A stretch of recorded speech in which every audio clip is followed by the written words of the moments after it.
A igreja, na verdade, tinha paz por toda a Judéia, Galiléia e Samaria, edificando-se e caminhando no temor do Senhor, e no conforto do Espírito Santo, crescia em... É uma igreja dessa aqui é imbatível, não é verdade? Olha só, a igreja, na verdade, ela tinha o quê? Paz por onde? Apenas onde ela estava? Ela estava nesses lugares, Judéia, Galiléia e Samaria. E como que ela vivia? Leamos todos, acorda, Tijuca. Edificando-se, ela se edificava e ela caminhava de que forma? O que é isso? O que é isso? As palavras são bonitas, mas na prática, o que é ser edificado e caminhar no temor do Senhor? O que é isso?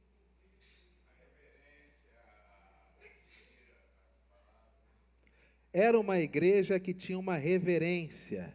Ela recebia palavras do Senhor, ela se edificava no Senhor, e a forma dela se conduzir era uma forma piedosa, era uma forma de oração, era uma forma de jejum, era uma forma de caridade.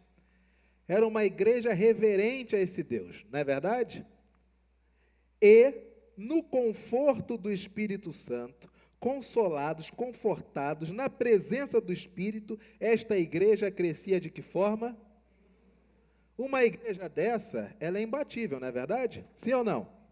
É claro. Uma igreja desta, ela é perfeita, não é verdade? Mas é óbvio. Ora, uma igreja que tem paz, aonde quer que ela esteja, que é edificada e caminha na reverência, na piedade ao Senhor, e sendo confortados e consolados no Espírito Santo, ela crescia em número. E vou além, olha o baluarte dessa igreja, verso 36. Havia em Jope uma discípula por nome este que traduzido quer dizer, era ela notável pelas boas obras e esmolas que fazia.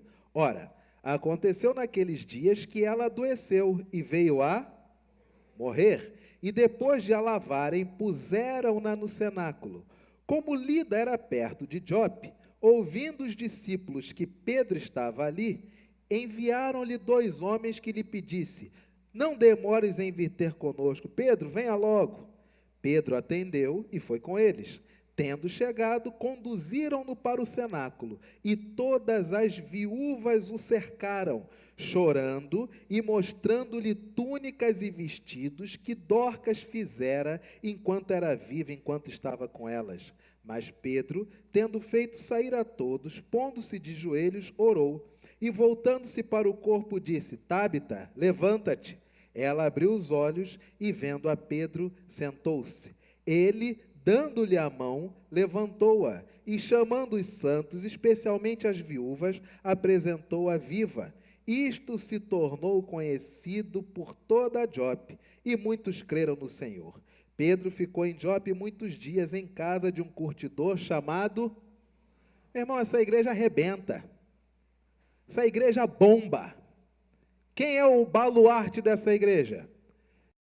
Não é um indivíduo de grande referência e repercussão por este milagre especificamente. Tem um milagre muito maior que Pedro faz. Se você abrir a sua Bíblia depois em Lucas 8, você vai ver que a ressurreição de Dorcas é um Ctrl+C, Ctrl+T, Ctrl+V, é um copia e cole da ressurreição da filha de Jairo. Jesus vai até a casa de Jairo. Chegando à casa de Jairo, tem a galera do chororô que diz o quê? Menina já morreu, não incomodes mais o mestre. Mas o que Jesus faz? Sai todo mundo. Quem fica? Pedro, Tiago e João. Por quê? Para aprender como se faz. E os outros que ficam? O pai e a mãe da menina. Os motivos são óbvios. E aí Jesus olha para a menina e diz: não está morta, só está dormindo. No Evangelho não existe esse papo de morte. No Evangelho, quem está vivo em tudo. Nesse caso aqui, nesse plano de realidade, para mim, não existe morte, ela está dormindo. Menina, eu te mando, levanta-te. ela levanta. Pedro, em Atos 9, é a mesma situação. Como que ele age? Como agiu Jesus. Sai todo mundo. Só que ele não é Deus igual Jesus. O que que ele faz? Ele se ajoelha e ora para saber o que Deus quer ali. É uma palavra que eu devo dar à família? Essa menina tem que ressuscitar? E depois que ele ora e Deus lhe fala, ele cumpre o que Jesus fez com a filha de Jairo. Levanta-te. A menina se levanta e ele apresenta aos pais. No caso de Dorcas, Dorcas se levanta e Pedro, Jesus apresentou aos pais. Jesus traz Dorcas e apresenta aquelas que tomavam conta de Dorcas e que Dorcas costurava, que eram as viúvas. O milagre não é a Dorcas ter ressuscitado. Sabe qual é o milagre nos nossos dias? É alguém que faz Ctrl+C, Ctrl+T, Ctrl+V, que faz copia e cole do que Jesus fazia.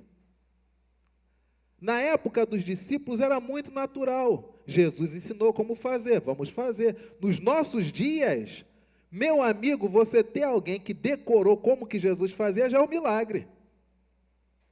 Como que é o jejum para Jesus? Não pode comer sal. Dízimo é do bruto ou do líquido? Então, de acordo com os estudos, naquela época era muito simples. Como que Jesus fez? É como eu vou fazer. Nesse aspecto, essa é uma igreja que está arrebentando. O que segura o crescimento dessa igreja? Nada. Porque o seu líder servo, aquele que está à frente para servir a todos, é alguém que tem Jesus como sua referência, não é verdade? Sim ou não? Perfeito.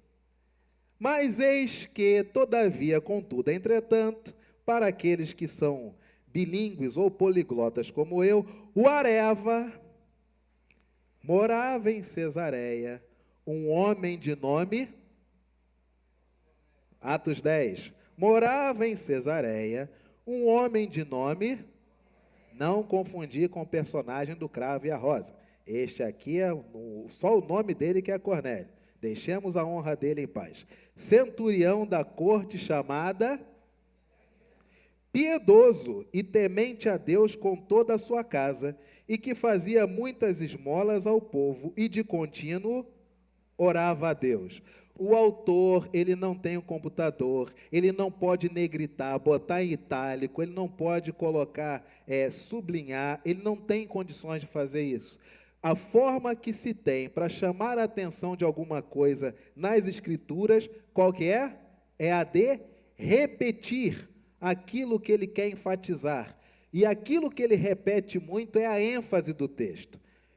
Quem era esse Cornélio? Ele era piedoso, era temente a Deus, com toda a sua casa, aí ele repete, fazia muitas esmolas ao povo e de contínuo, repete de novo, orava a Deus. Quem é esse Cornélio? Igreja da Tijuca. Quem é Cornélio? Centurião da corte chamada italiana, piedoso, temente a Deus, transmitia esses valores à sua família, dava muitas esmolas ao povo e orava a Deus. Este homem observou claramente, durante uma visão, cerca de 3 da tarde, um anjo de Deus que se aproximou dele e lhe disse, Cornélio, este, fixando nele os olhos e possuído de reverência, de temor, perguntou, que é, Senhor? E o anjo lhe disse, as tuas orações e as tuas esmolas subiram para a memória diante de Deus. Por isso que Jesus trata tudo em um bloco só. Como se deve orar, como se deve jejuar, ou como se deve dar esmolas. Porque oração, jejum e esmolas para Deus é a mesma coisa. As tuas orações e as tuas esmolas. O caso de Dorcas, as esmolas que ela dava em forma de costura subiram a Deus. A palavra do Senhor continua. Agora envia mensageiros a Jope e manda chamar Simão, que tem por sobrenome Pedro. Ele está hospedado com outro homem chamado Simão, que trabalha com couro, cuja residência está situada à beira-mar. Se o cara que trabalhava com couro morava bem ou morava mal, a gente não sabe. Beira-mar aqui tem 2 possibilidades. Morar hoje à beira-mar, casa de veraneio, ou, como era uma pessoa de baixa renda, morava próximo do local de trabalho daqueles de baixa renda, que eram os pescadores. Não se sabe.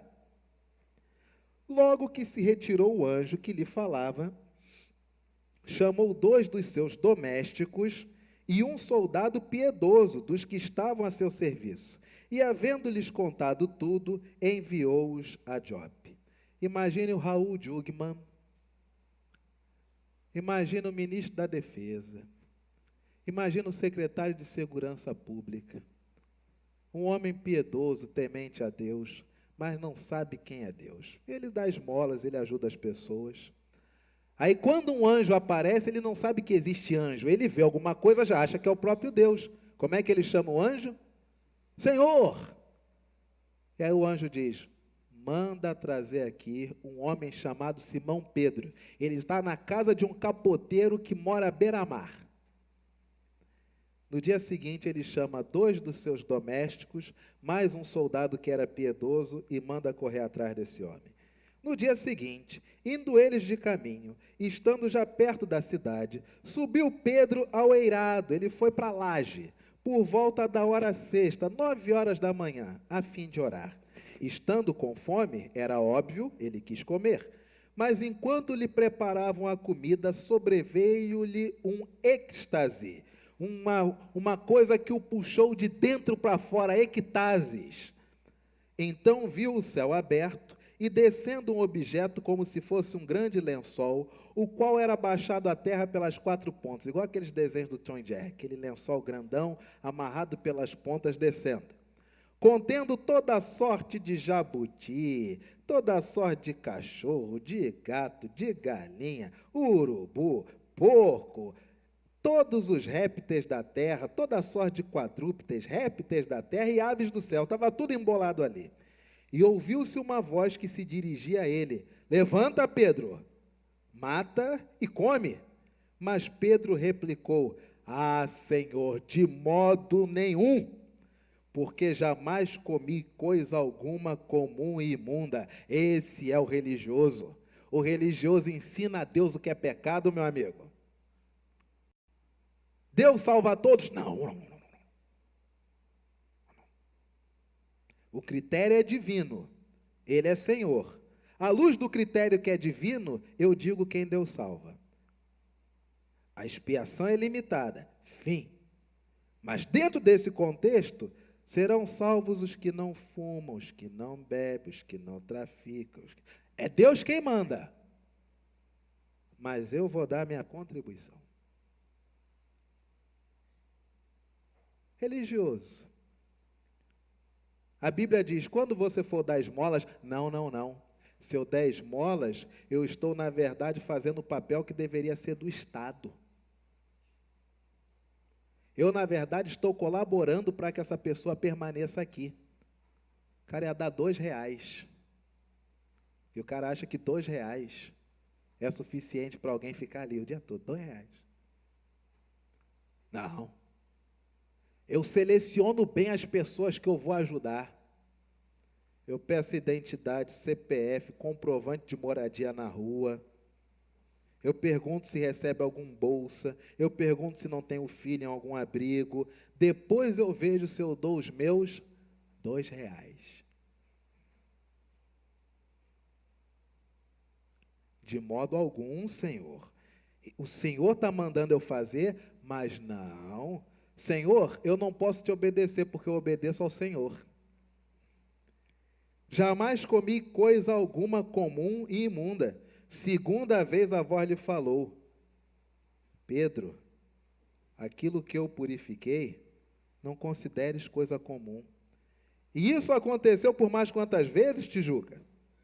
3 vezes. E logo aquele objeto foi recolhido ao céu. Enquanto Pedro estava perplexo sobre qual seria o significado daquela visão, eis que os homens enviados da parte do ministro da Defesa, tendo perguntado pela casa de Simão, pararam junto à porta. 3 carros, tudo cheio disso filme. Aquela comitiva vai adentrando lá, aquelas vielas, os carros param, os homens descem, e chamando, aí faz aquela coisa, né? Local humilde, bate palma. Ô de casa, não tem campainha aqui, não tem porteiro, ô de casa. Menininho, tu viu algum homem chamado Simão aqui? O capoteiro é esse. Oxe, ele mora ali, ó de casa. Indagavam se estava ali hospedado Simão, por sobrenome Pedro. Enquanto meditava Pedro acerca da visão, disse-lhe o Espírito: estão aí 2 homens que te procuram. Levanta-te, pois, desce e vai com eles. E nada duvidando, Pedro, agora é para obedecer e pronto, acabou. Porque eu os enviei. E descendo Pedro para junto dos homens, disse: estou aqui, sou eu a quem buscais? A que viestes? Então disseram: o centurião Cornélio, homem reto e temente a Deus, e tendo bom testemunho de toda a nação judaica, foi instruído por parte de um santo anjo para chamar-te à sua casa e ouvir as tuas palavras. Pedro, pois, convidando-os a entrar, hospedou-os. Imagina isso. Você está na sua casa, aliás, você está na casa de alguém. Você vai no terraço para fazer uma prece. Você volta pasmo. Você volta da cor dessa parede. Eu desço cinza. E aí eu desço daquele jeito parecendo um inhame. Todo mundo, aconteceu algum negócio. Que foi que houve? E eu digo: rapaz, eu tive uma visão de um negócio aí. E Deus me mandou comer, mas eu não posso obedecer a Deus, porque senão eu vou desobedecer a Deus. O religioso é assim. O religioso, ele obedece a Deus sem perceber que está desobedecendo Deus. Ele desobedece Deus sem perceber que está obedecendo Deus. Não devia, mas vou te ajudar. Toma aqui R$5. Meu Deus, fiz errado. Ajudei uma pessoa que pode vir a gastar isso em cachaça. Perdão. Ele desobedece Deus sem saber que está obedecendo Deus. Ele ajudou alguém. Esse é o religioso. Por isso que a Escritura diz: feliz é aquele que não se condena naquilo que aprova. É a duplicidade. O religioso é assim. Aí está você, perplexo, param os carros e dizem: olha, viemos aqui te buscar, porque um anjo disse que você tem que ir lá. E Pedro, que não é o dono da casa, o que ele faz? Fica aqui com a gente. Imagina os vizinhos. A palavra do Senhor diz: Pedro, pois, convidando-os a entrar, hospedou-os. No dia seguinte, já o 4º dia, levantou-se e partiu com eles. E olha o que aconteceu. Também alguns irmãos do que habitavam em Jope foram em sua companhia. Não, vamos todo mundo. Vamos todo mundo. Levar o pastor, levar o apóstolo, levar o discípulo. Não, vamos todo mundo. Não, não é na mão grande assim não. Vamos lá para ver o que é. Vamos assuntar isso aí.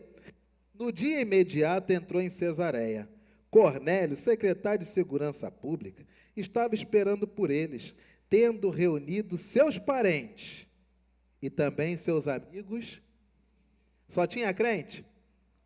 Nem Cornélio era crente. Só tinha evangélico? Nem Cornélio era evangélico. O que você acha que tinha lá, na casa de um secretário de Segurança Pública, que tem que se dar bem com todos e é respeitado por todos? Tem de tudo, meu amigo. O que você acha que tinha na festa de Mateus, quando ele resolve abandonar a vida pública e se dedicar à religião? Tinha de tudo, meu amigo. Ora, parentes e amigos íntimos. Aconteceu que, indo Pedro a entrar, lhe saiu Cornélio ao encontro e, prostrando-se-lhe aos pés, Cornélio era crente? Era evangélico? Era discípulo de Jesus? Cornélio está mais perdido que cego em tiroteio. O que chega, ele se prostra e adora. Cornélio só sabe uma coisa, meu amigo.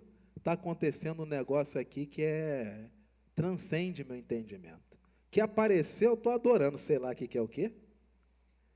Mas Pedro levantou dizendo: ergue-te, também sou homem. Falando com ele, entrou, encontrando muitos reunidos ali, a quem se dirigiu dizendo: vocês bem sabem que é proibido a um judeu se juntar ou mesmo aproximar-se a alguém de outra. Para Pedro não existem seres humanos, existe raça. A minha raça é judeu. Qual é a sua raça? Não existe seres humanos, existe raça. Vocês sabem que é proibido, hein? Não era nem para eu estar aqui, hein? Mas Deus, e só porque foi Deus, me demonstrou que a nenhum homem considerasse comum ou imundo. Por isso, uma vez chamado, vim sem vacilar. Pergunto, pois, por que razão me mandaste chamar? Essa era uma época onde os homens eram objetivos e assertivos. Nos nossos dias, o homem ia dizer assim: que honra estar na casa do secretário de segurança. Posso bater uma foto primeiro? Posso fazer check-in aqui no Face? Posso bater uma foto demonstrando que Deus me trouxe aqui? Já estou elevado nas alturas? Posso bater uma foto? Posso perguntar para o senhor como é que é ser secretário de segurança? Como é que é lidar com tanto bandido? Quando o senhor era da PM, como é que era? Já era difícil igual é hoje? Essa é uma época onde os homens são objetivos. É para viver, é para viver, é para morrer, é para morrer. Estou aqui. Que queres? O que houve? Olha o que diz a palavra do Senhor. Respondeu-lhe Cornélio: faz hoje 4 dias, por volta desta hora, estava eu observando, meditando em minha casa, às 3 da tarde. E eis que se apresentou diante de mim um varão, de vestes resplandecentes, e disse: Cornélio, a tua oração foi ouvida, e as tuas esmolas lembradas na presença de Deus. Manda, pois, alguém a Jope a chamar Simão, o Simão que tem por sobrenome Pedro. Esse acha-se hospedado na casa de um outro Simão, capoteiro, que mora à beira-mar. Portanto, sem demora, eu mandei te chamar, e você fez bem em vir. Agora, pois, estamos todos aqui, na presença de Deus, prontos para ouvir tudo o que te foi ordenado da parte do Senhor. O que Deus mandou Pedro dizer, hein? Você leu em algum lugar? Qual é a mensagem que Deus deu a Pedro? Está escrito em algum lugar? Você está acompanhando o texto comigo o tempo todo. Deus diz: assim dirás a Cornélio, 2 pontos. Está escrito isso em algum lugar? Você imagina um judeu conservador, ortodoxo, barbão, chefe de família, vindo de uma igreja que está arrebentando, em paz, com respeito, reverência, temor, crescendo em número. Ao mesmo tempo, esta igreja é uma igreja que é confortada, consolada pelo Espírito Santo. Ao mesmo tempo, esse homem é chamado para auxiliar no caso de Dorcas, que estava morta, e ele, através de Deus, é instrumento para a ressurreição daquela mulher. Esse homem está na crista da onda, deve ter por volta de seus quase 50 anos, está na plenitude da sua vida, está vivendo o melhor momento. E ele é chamado para a casa do secretário de Segurança Pública. E o que tem na frente dele são pessoas que ele classifica como sendo de outra raça. Tem de tudo ali. O homem é político. Os amigos fazem parte da vida política. Tem amigos que lhe são pessoais. Os valores familiares é de caridade, só. Mas esse homem não tem evangelho, não tem Pentateuco, não tem Torá, não tem palavras de Jesus. Que rola, rola. Na casa tem de tudo. Tem ladrão, tem corrupto, tem cachaceiro, tem viciado, tem de tudo. Podia ter cafetão, podia ter prostitutas, podia ter mexer, tinha de tudo. E esse homem diz: eu tive uma visão, um anjo disse que era para te chamar, e eu reuni todo mundo aqui para ouvir o que Deus colocou no seu coração. Aí nessa hora, neste momento, olha o que diz a palavra do Senhor. Então falou Pedro, dizendo: reconheço, por verdade, que Deus não faz diferenciação de pessoas. Muito pelo contrário, em qualquer nação, aquele que o teme e faz o que é justo, lhe é aceitável. Esta é a palavra que Deus enviou aos judeus, aos filhos de Israel, anunciando-lhes uma boa nova, uma boa notícia pacificadora, por meio de Jesus de Nazaré. Este Jesus é Senhor de todos, não é só dos judeus.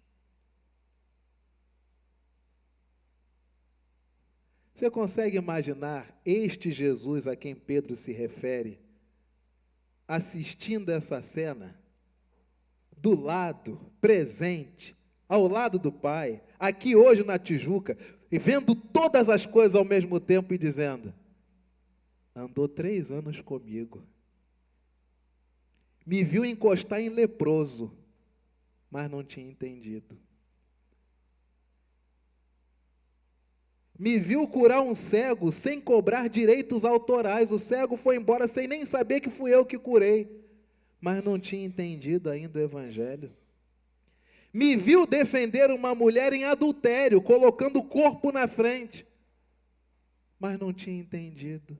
Me viu conversar com Moisés e Elias, e o Pai dizendo que eu era o filho amado, que eles deveriam somente me ouvir, não mais a Moisés e não mais a Elias, mas naquele momento ele ainda não entendeu.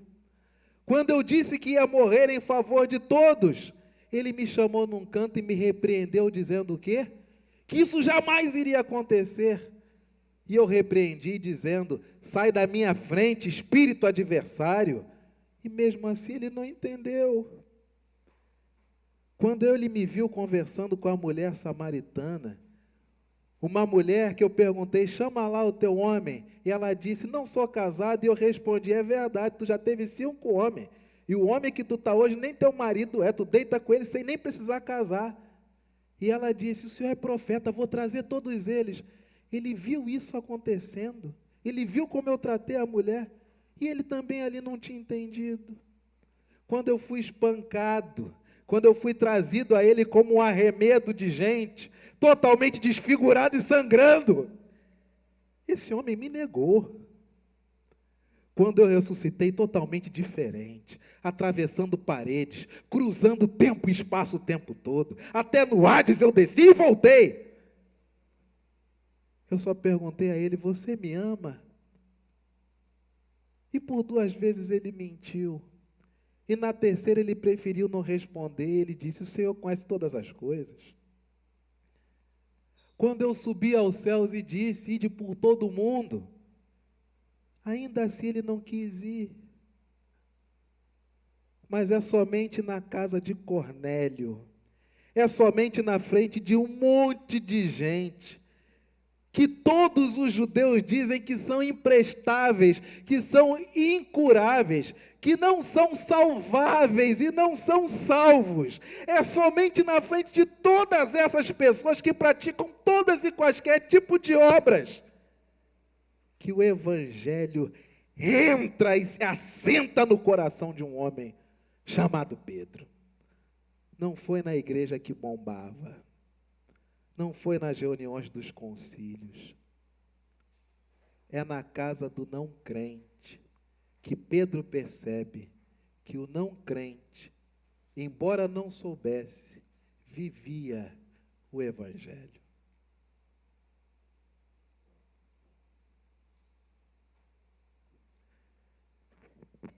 Por que que nós vamos todo domingo à igreja e não há transformação? Porque o Evangelho não assentou. Por que que nós comparecemos e assistimos mensagens, diversos tipos de mensagens? Nossa biblioteca gospel é cheia de livros falando um monte de coisa, e nós caímos sempre nos mesmos erros, nas mesmas questões? Porque o Evangelho não tomou assento, não tomou fundamento. Por que que as nossas dúvidas existenciais são sempre as mesmas? Será que sou salvo? Quem vai para o céu? Quem poderá ser salvo? Quem vai, quem não vai? Quem fica, quem não fica? Porque o Evangelho não solidificou. Porque Pedro, andando 3 anos com Jesus, ele só olhava aquilo que lhe era pertinente. Eu vou liderar, eu vou mandar, eu vou ser uma autoridade.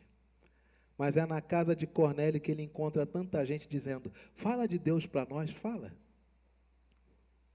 Afinal de contas, quem é Deus? O Senhor estava lá, naquele dia que as pessoas chamam, como é que é o nome? Pente o quê? Pentecostes.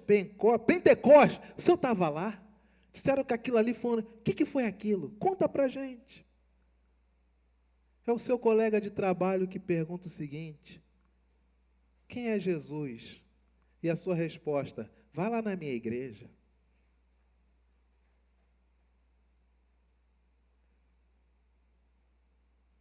Somos nós bairristas, que fazemos distinção entre coisas e coisas, quando nada disso importa.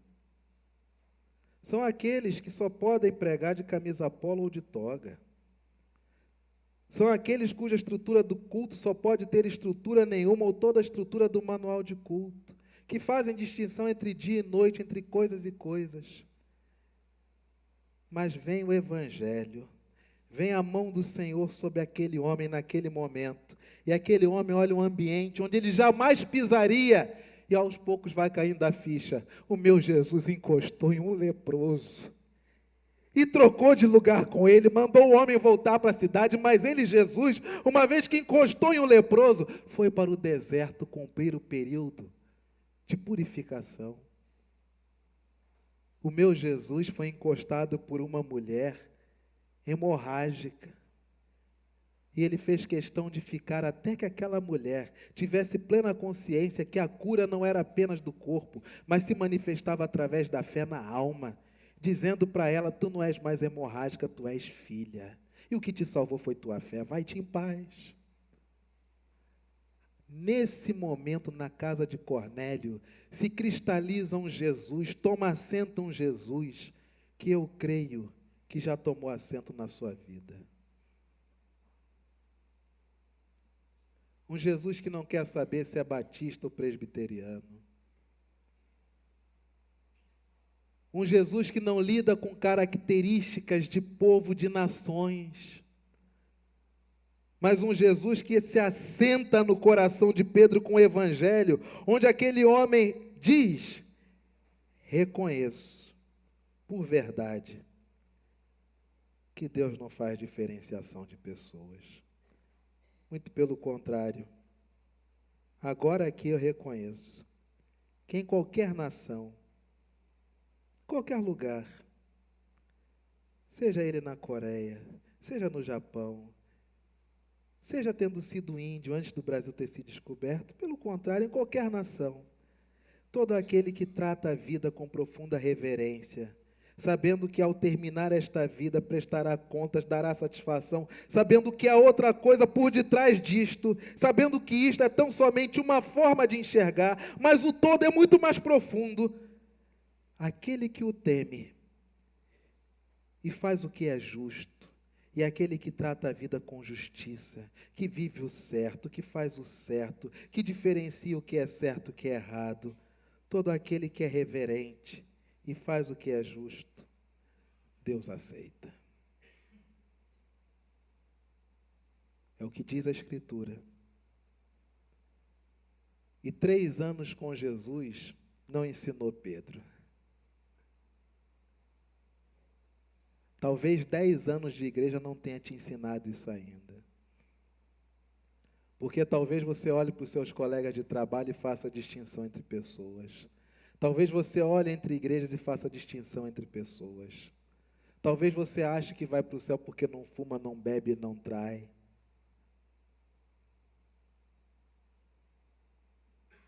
Esta é a palavra que Deus enviou aos filhos de Israel, anunciando-lhes uma boa nova, uma boa notícia, um evangelion, mas um evangelho da paz. E essa paz, essa boa notícia do Evangelho só pode ser por meio de Jesus Cristo. Você quer evangelizar? Evangelize por meio de Jesus Cristo. Pedro tem Jesus como sua referência para tratar a igreja, para tratar os judeus. Agora Pedro tem Jesus como referência para tratar quem? Todas as pessoas. Talvez Jesus seja a sua referência para criar filhos. Talvez Jesus seja a sua referência como valores a serem transmitidos. Mas talvez Jesus não seja a sua referência para relacionamentos. Talvez Jesus não seja a sua referência para enxergar a realidade que você hoje vive. Pedro fazia distinção entre referências. Ressurreição, aí eu imito Jesus. E se encontrar com pessoas que não eram judias, homens ou mulheres que não eram judeus? Não pode misturar raça. Abra sua Bíblia. Mateus capítulo 25.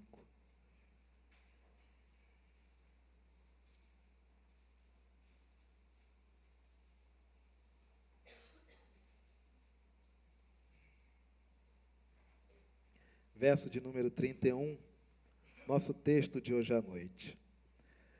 Quando vier o Filho do Homem na sua majestade, imagina, quando o Filho do Homem vier, e todos os anjos com ele, é anjo que não acaba mais, um de cada jeito, meu amigo. Tem anjo com 2 asas, no Apocalipse diz anjo com 4 asas, anjo com 6 asas, anjo que a cabeça são somente olhos, é tudo, imagina. Todos nós estupefatos.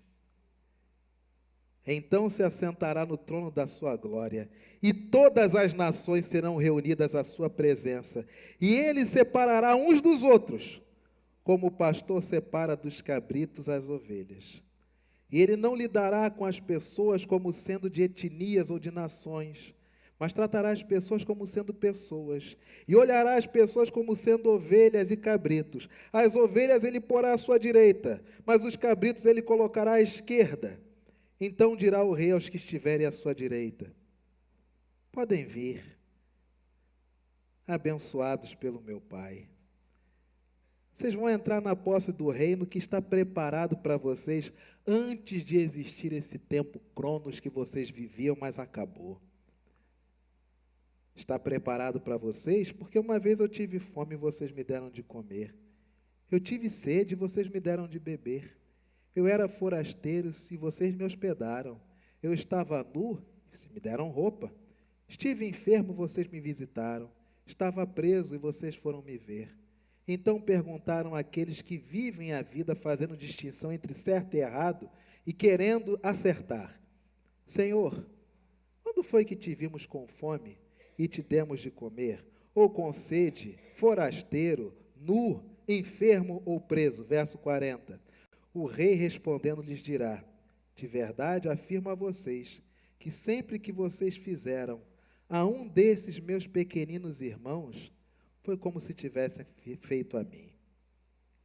Então o rei dirá também aos que estiverem à sua esquerda: apartai-vos de mim, malditos, para o fogo eterno, preparado para o diabo e para aqueles que são mensageiros de Satanás. Porque uma vez eu tive fome e vocês não me deram de comer. Eu tive sede e vocês não me deram de beber. Eu era forasteiro, vocês não quiseram nem tomar conhecimento. Eu estava nu, vocês filmaram e riram da minha cara. Estava no hospital e estava preso, e sequer tomaram conhecimento, e sequer foram lá fazer uma oração. E eles lhe perguntarão: Senhor, quando foi que te vimos nessas condições? Então lhe responderá: em verdade vos digo, que sempre que o deixastes de fazer a um desses mais pequeninos, a mim vocês deixaram de fazer. E assim, vocês irão para o castigo eterno. Porém, todo aquele que é justo tem na sua própria vida, e mesmo nesta vida, parte em si para a vida eterna. Você faz diferenciação entre dia e noite? Você faz diferenciação entre o melhor lugar para congregar? Você faz diferenciação entre liturgias e modus operandi? O evangelho tem que assentar no teu coração, meu amigo. Porque quando o evangelho assenta, os valores passam a ser os valores do reino. E quem vive os valores do reino muitas vezes nem sabe que o nome disso é evangelho. Grande exemplo disso é um homem chamado Cornélio. Quantos Cornélios existem na sua vida? Quanta gente que é temente a Deus, mas só não sabe que existe Deus.